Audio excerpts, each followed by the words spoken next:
First, what we need to do, we need to find lambda sensor after catalytic converter. So here is catalytic converter, this is the sensor after catalytic converter. And this sensor we need to take off. We need to unplug this plug and unscrew the sensor.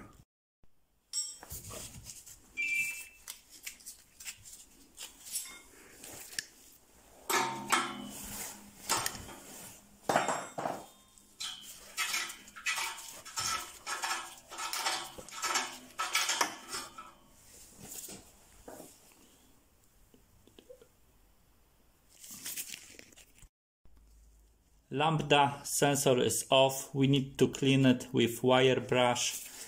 Here is adapter. Adapter we have to screw in into the exhaust, and then we can screw in the lambda sensor.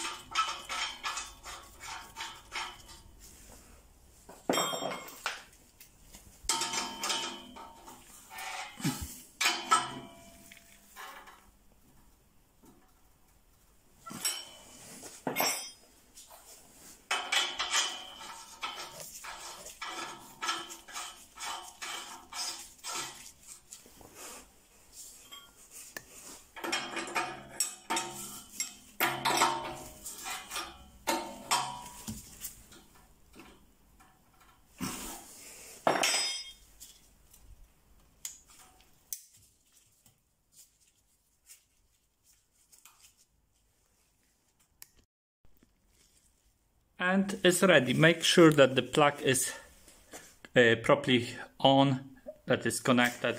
Secure the wire and clear fault code, and you can take for a run and check if it works. But works on mine, so on the previous vehicle, so I hope that on this one will be good as well.